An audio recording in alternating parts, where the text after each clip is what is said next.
पवित्रारोपण भूत शुद्धि योग पीठस्थ देवताओं द्वारा तथा प्रधान देवता के पार्षद अग्निदेव कहते हैं, मुने अब मैं पवित्रारोपण की विधि बताऊंगा। वर्ष में एक बार किया गया पवित्रारोपण संपूर्ण वर्ष भर की हुई श्रीहरि की पूजा का फल देने वाला है। आषाढ़ शुक्ला एकादशी से लेकर कार्तिक की शुक्ला एकादशी तक के बीच में काल में ही पवित्रारोपण किया जाता है। प्रतिपदा धनद तिथि है। द्वितीय आदि तिथियां क्रमशः लक्ष्मी आदि देवताओं की है। यथा लक्ष्मी की द्वितीया, गौरी की तृतीया, गणेश की चतुर्थी, सरस्वती तथा नाग देवताओं की पंचमी, स्वामी कार्तिकेय की षष्ठी, सूर्य की सप्तमी, मातृकाओं की अष्टमी, दुर्गा की नवमी, नागों या यमराज की दशमी, ऋषियों तथा भगवान विष्णु की एकादशी, श्रीहरि की द्वादशी, कामदेव की त्रयोदशी, शिव की चतुर्दशी तथा ब्रह्मा की पौर्णमासी एवं अमावस्या तिथि है। जो मनुष्य जिस देवता का भक्त है उसके लिए वही तिथि पवित्र है।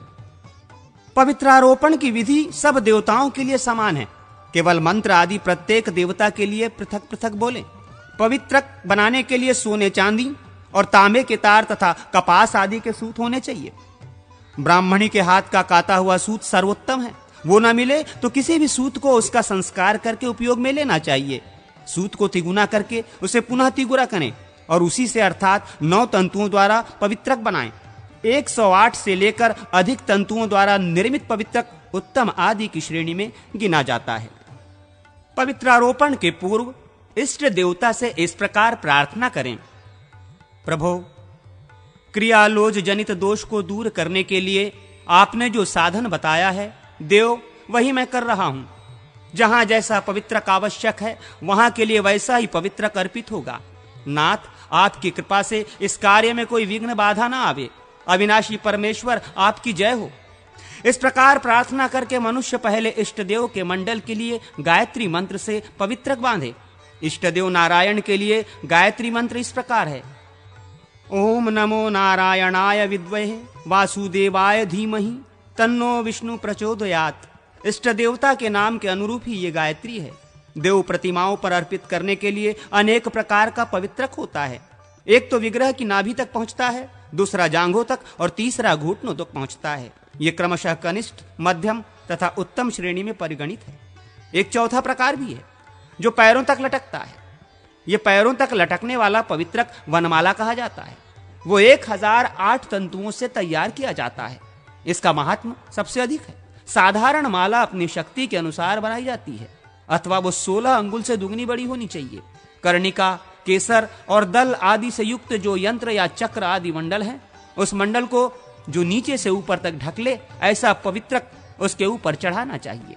एक चक्र और एक आब्ज आदि मंडल चक्र में उस मंडल का मान जितने अंगुल का हो उतने अंगुल मान वाला पवित्रक अर्पित करना चाहिए। वेदी पर अपने 27 अंगुल के माप का पवित्रक अर्पित करें। आचार्यों के लिए, पिता माता आदि के लिए तथा पुस्तक पर चढ़ाने के लिए, जो स्वयं धारण करने के लिए जो पवित्रक बनावें, वो नाभि तक ही लंबा होना चाहिए। उसमें 12 गांठें लगी होनी चाहिए तथा उस पवित्रक पर गंध, चंदन, रोली या केसर लगाया गया हो, वो उसी में रंगा गया हो। ब्राह्मण, वनमाला में 2-2 अंगुल की दूरी पर क्रमशः 108 गांठें रहनी चाहिए, अथवा कनिष्ठ, मध्यम तथा उत्तम पवित्रक में क्रमशः 12, 24 और 36 गांठें रखनी चाहिए। मंद, मध्यम और उत्तम मालार्थी पुरुषों को अनामिका, मध्यमा और अंगुष्ठ से पवित्रक माला ग्रहण करनी चाहिए, अथवा कनिष्ठ आदि नाम वाले पवित्रक में समान रूप से 12-12 ही गांठें होनी चाहिए। केवल तंतुओं की संख्या में और लंबाई में भेद होने से उनकी भिन्न संख्याएं मानी जाती हैं।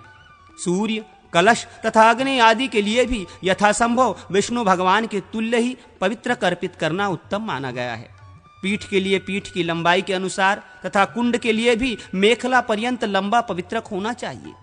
विष्णु पार्षदों के लिए यथाशक्ति सूत्र ग्रंथि देनी चाहिए, अथवा बिना ग्रंथि के ही 17 सूत्र चढ़ावें और भद्र नामक पार्षद को त्रिसूत्र, तिरसुत अर्पित करें। पवित्रक को रोचना, अर्गुर कर्पूर मिश्रित हल्दी एवं कुमकुम के रंग से रंग देना चाहिए। भक्त पुरुष एकादशी को स्नान, संध्या आदि करके पूजा गृह में जाकर भगवान श्री हरि का यजन करें। उनके समस्त परिवार को बलि देकर उनकी अर्चना करें। द्वार के अंत में श क्षेत्रपालाय नमः, बोलकर क्षेत्रपाल की पूजा करें। द्वार के ऊपर श्रीये नमः कहकर श्रीदेवी की पूजा करें। द्वार के दक्षिण देश में धात्रेय नमः, गंगाय नमः इन मंत्रों का उच्चारण करते हुए धाता तथा गंगा जी की अर्चना करें।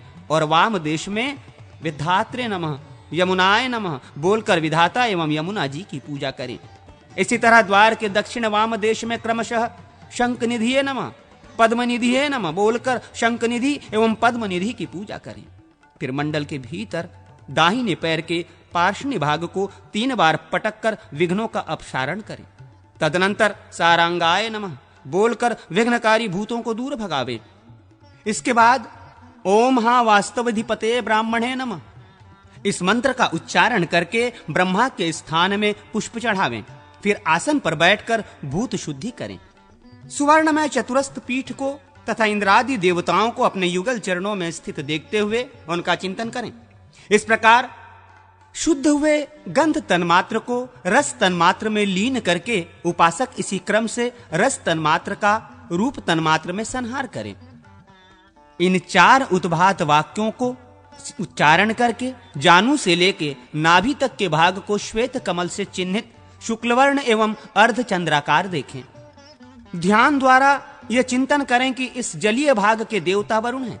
उक्त 4 उद्धातों के उच्चारण से रस तन्मात्रा की शुद्धि होती है। इसके बाद इस रस तन्मात्रा का रूप तन्मात्रा में लय कर दें। इन 3 उद्धात वाक्यों का उच्चारण करके नाभि से लेकर कंठ तक के भाग में त्रिकोणाकार अग्निमंडल का चिंतन करें। उसका रंग लाल है, वो स्वस्तिकाकार चिन्ह से चिंतित है, उसके अधिदेवता अग्नि है। इस प्रकार ध्यान करके शुद्ध किए हुए रूप तन्मात्रा को स्पर्श तन्मात्रा में लीन करें। इन 2 उद्धात वाक्यों के उच्चारण पूर्वक कंठ से लेकर नासिका के बीच भाग में गोलाकार वायुमंडल का चिंतन करें। उसका रंग धूम के समान है, वो निष्कलंक चंद्रमा से चिन्हित है। इस तरह शुद्ध हुए स्पर्श तन्मात्रा का ध्यान द्वारा ही शब्द तन्मात्रा में लय कर दें। इसके बाद इस एक उद्धात वाक्य से शुद्ध स्पष्टिक के समान आकाश का नासिका से लेकर शिखा तक के भाग में चिंतन करें। फिर उस शुद्ध हुए आकाश का अहंकार में उपसंहार करें। तत्पश्चात क्रमशः शोषण आदि के द्वारा देह की शुद्धि करें। ध्यान में यह देखें कि यम बीज रूप वायु के द्वारा पैरों से लेकर शिखा तक का संपूर्ण शरीर सूख गया है। फिर रम बीज द्वारा अग्नि को प्रकट करके देखें कि सारा शरीर अग्नि की ज्वालाओं में आ गया और जलकर भस्म हो गया। इसके बाद वम बीज का उच्चारण करके भावना करें कि ब्रह्मरंध्र से अमृत का बिंदु प्रकट हुआ है। उससे जो अमृत की धारा प्रकट हुई है उसके शरीर के उस भस्म को आप्लावित कर दिया है।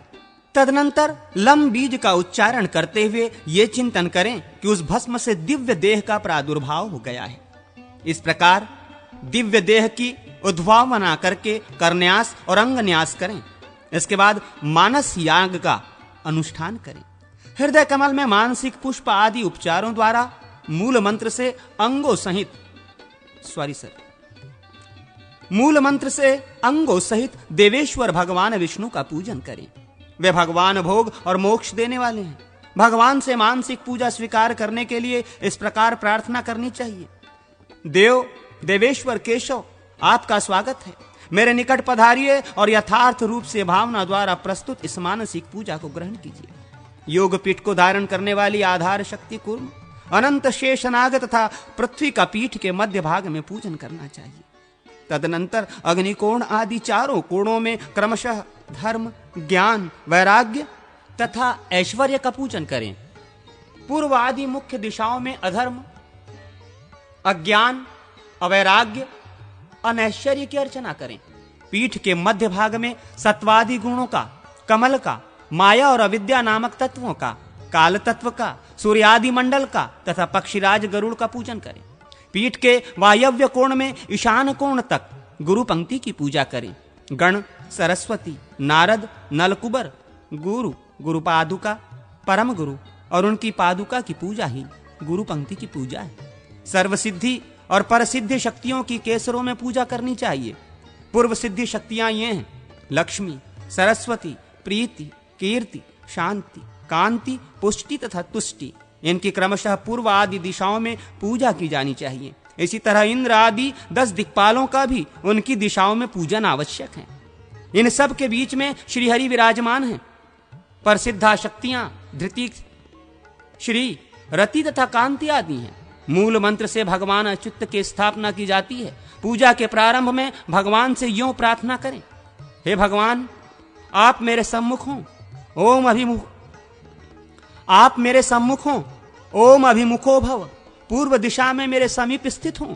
इस तरह प्रार्थना करके स्थापना के पश्चात अर्धपाद्य आदि निवेदन कर गंध आदि उपचारों द्वारा मूल मंत्र से भगवान अच्युत की अर्चना करें।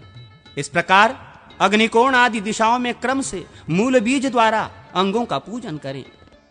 पूर्व, दक्षिण, पश्चिम और उत्तर दिशा में मूर्त्यात्मक आवरण की अर्चना करें। वासुदेव, संकर्षण, प्रद्युम्न और अनिरुद्ध ये 4 मूर्तियां हैं। अग्निकोण आदि कोणों में क्रमशः श्री, रति, धृति और कांति की पूजा करें। ये भी श्रीहरि की मूर्तियां हैं। अग्नि आदि कोणों में क्रमशः शंख, चक्र, गदा और पद्म की परिचर्या करें।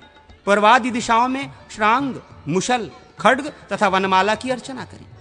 उसके बाह्य भाग में पूर्वादि दिशाओं में क्रमशः इंद्र, अग्नि, यम, निऋति, वरुण, वायु, कुबेर तथा ईशान की पूजा करके नैऋत्य और पश्चिम के बीच में अनंत की तथा पूर्व और ईशान के बीच में ब्रह्मा जी की अर्चना करें। इनके मध्य भाग में व्रज आदि अस्त्रमय आवरणों का पूजन करें। इनके भी ब्रह्म भाग में दिक्पालों के वाहन रूप आवरण पूजनीय होते हैं।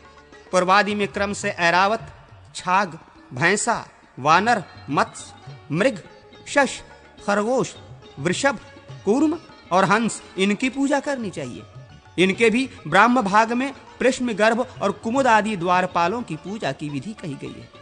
पूर्व से लेकर उत्तर तक प्रत्येक द्वार पर 2-2 द्वारपालों की पूजा आवश्यक है। तदनंतर श्रीहरि को नमस्कार करके बाह्य भाग में बलि अर्पण करें। श्री ओम विष्णु पार्षदेभ्यो नमः बोलकर बलिपीठ पर उसके लिए बलि समर्पित करें। ईशान कोण में ओम विश्वासय विपश्चेनात्मक नमः इस मंत्र से विश्वक्सेन की अर्चना करें। इसके बाद भगवान के दाहिने हाथ में रक्षा सूत्र बांधें। उस समय भगवान से इस प्रकार कहें, प्रभो, जो 1 वर्ष तक निरंतर की हुई आपकी पूजा के संपूर्ण फल की प्राप्ति में हेतु है, वो पवित्रारोहण या पवित्रारोपण कर्म करने वाला है। उसके लिए ये कौस्तुक मंगल सूत्र धारण कीजिए। ओम नमः। इसके बाद भगवान के समीप उपवास आदि का नियम ग्रहण करें और इस प्रकार कहें, मैं उपवास के साथ नियम पूर्वक रहकर इष्ट देव को संतुष्ट करूंगा।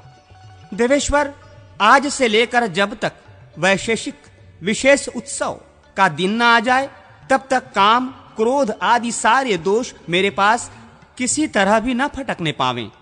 व्रती यजमान यदि उपवास करने में असमर्थ हो तो नक्त व्रत रात में भोजन किया करें। हवन करके भगवान की स्तुति के बाद उनका विसर्जन करें। भगवान का नित्य पूजन लक्ष्मी की प्राप्ति कराने वाला है।